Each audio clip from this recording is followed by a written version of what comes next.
वाणिज्य संकाय लेकर कक्षा 12वीं में पढ़ने वाले प्रिय प्रतिभावान विद्यार्थियों, सुप्रभात।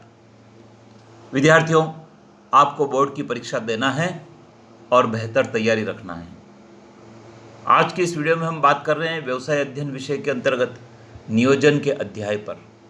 इसके पूर्व वाले वीडियो में भी हमने नियोजन के कुछ बिंदुओं पर चर्चा की थी। इस वीडियो में हम बात कर रहे हैं नियोजन का महत्व, नियोजन की कठिनाइयाँ और प्रभावी नियोजन के लिए सुझाव। आइए जान लेते हैं क्या है विस्तृत चर्चा। नियोजन का महत्व को यदि हम देखें तो सबसे पहला है उपलब्ध साधनों का श्रेष्ठतम उपयोग करने के लिए। विद्यार्थियों, किसी भी उपक्रम के जो साधन उपलब्ध हैं उन साधनों का श्रेष्ठतम उपयोग तभी हो सकता है जब नियोजन किया गया हो, क्योंकि नियोजन विभिन्न क्रियाओं में एकता लाता है, समन्वय लाता है, सहयोग की भावना स्थापित करता है और उसी के परिणाम स्वरूप उपलब्ध साधनों का सर्वश्रेष्ठ उपयोग हो सकता है। ये साधन भौतिक हो सकते हैं, मानवीय हो सकते हैं। नियंत्रण में सहायक। नियोजन नियंत्रण में भी सहायक होता है। व्यवसाय की कई सारी क्रियाएं होती है, उन क्रियाओं को अधीनस्थों के द्वारा संपन्न किया जाता है। उन क्रियाओं का मापन करने के लिए हमको नियोजन की आवश्यकता होती है। जैसे बजटरी नियोजन होता है, लागत नियंत्रण होता है। मितव्ययता लाने के लिए किसी भी कार्य में मितव्ययता की बहुत आवश्यकता होती है। नियोजन के माध्यम से अनिश्चितताओं का, अस्थिरताओं का सामना करने के लिए प्रभावी कदम उठाए जाते हैं और कार्य को सुव्यवस्थित ढंग से, अर्थपूर्ण ढंग से संपन्न कराया जाता है, जिससे अपव्यय पर रोक लगती है और मितव्ययता रहती है। एकता और समन्वय स्थापित करने के लिए नियोजन एकता और समन्वय स्थापित करने में भी महत्वपूर्ण भूमिका निभाता है, क्योंकि लक्ष्यों की प्राप्ति के लिए विभिन्न क्रियाएं संपन्न की जाती है और इन क्रियाओं के मध्य तब तक एकता और समन्वय स्थापित नहीं हो सकता जब तक कि नियोजन ठीक से नहीं हो। और जब नियोजन ठीक होगा तो जो लक्ष्य निर्धारित किए उन लक्ष्यों को भी आसानी से प्राप्त किया जा सकता है। भावी अनिश्चितताओं, जोखिम का सामना करने के लिए प्रत्येक व्यावसायिक उपक्रम में भावी अनिश्चितताएं होती है, जोखिम उत्पन्न हो जाती है, परिवर्तन होते हैं। इन सब का सामना करने के लिए भी नियोजन की आवश्यकता पड़ती है।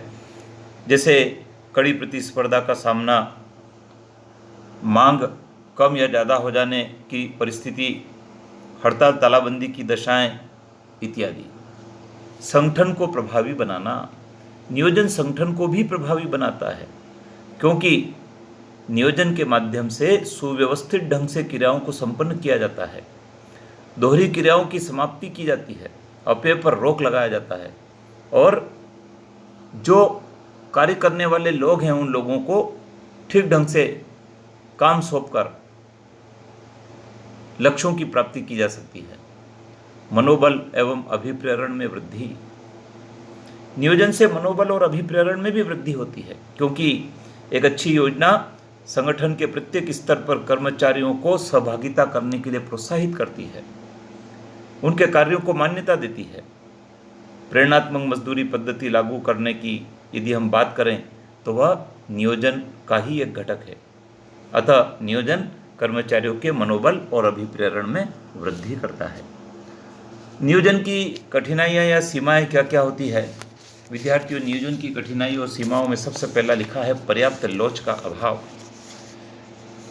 नियोजन के कार्य में एक और महत्वपूर्ण कठिनाई है, वो है सर्वोत्तम विकल्प के चुनाव की कठिनाई। तो हम पहली फिर बात कर लेते हैं पर्याप्त लोच का अभाव। विद्यार्थियों, नियोजन बहुत व्यापक होता है, विस्तृत होता है, और जब वो व्यापक और विस्तृत होता है तो उसमें तुरंत ही आवश्यक संशोधन कर पाना मुश्किल होता है। सर्वोत्तम विकल्प के चुनाव में कठिनाई। नियोजन की सफलता के लिए जो विकल्प उपलब्ध है उन विकल्प में से सर्वोत्तम विकल्प का चयन करना होता है। कई बार अनुभव की कमी होने से, कुशलता की कमी होने से श्रेष्ठ विकल्प का चुनाव नहीं हो पाता है। परिणाम स्वरूप लक्ष्य के अनुरूप उपलब्धि नहीं हो पाती है। समय और धन का अभाव। नियोजन के लिए पर्याप्त समय और धन की आवश्यकता होती है, लेकिन धन और समय की कमी के परिणाम स्वरूप नियोजन से आशातीत सफलता नहीं मिल पाती है। विश्वसनीय सूचनाओं की अनुपलब्धता।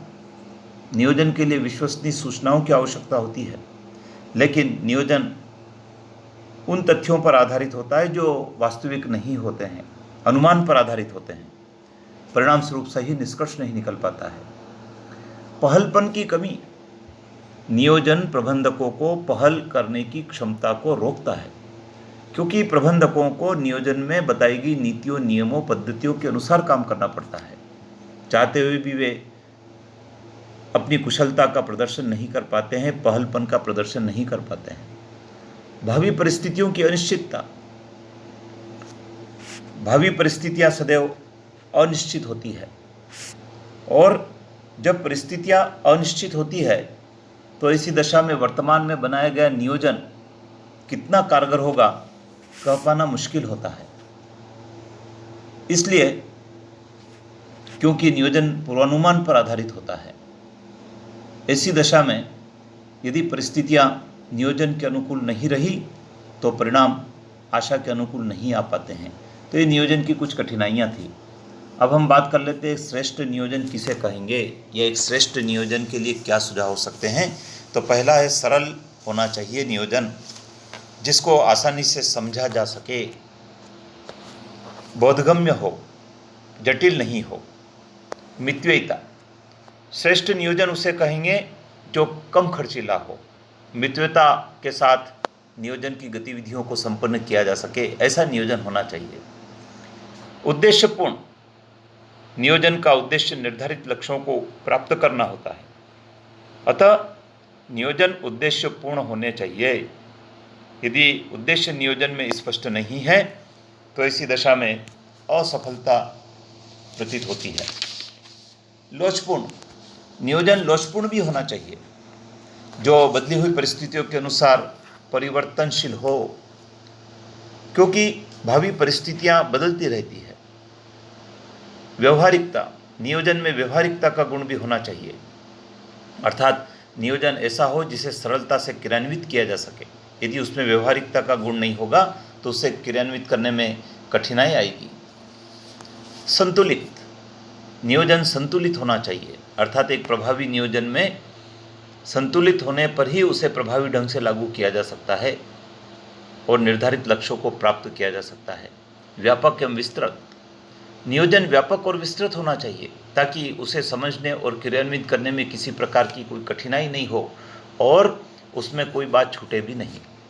इसके साथ ही अन्य कई सारे गुण एक श्रेष्ठ नियोजन में होने चाहिए। उसमें उत्तरदायित्व का निर्धारण, साथ में लाभों का दृष्टिगोचर होना, सहभागिता का अवसर, पहल क्षमता का अवसर, ये गुण भी एक श्रेष्ठ नियोजन में होने चाहिए।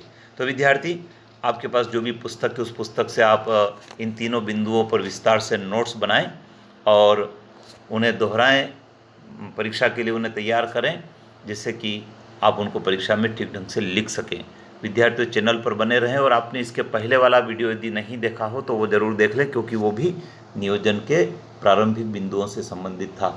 चैनल को आपने सब्सक्राइब कर लिया होगा, नहीं किया है तो अभी कर लीजिए और मित्रों को भी करवा दीजिए, जिससे कि अगले वीडियो का संदेश शीघ्र आप तक पहुँचे। जय हिंद।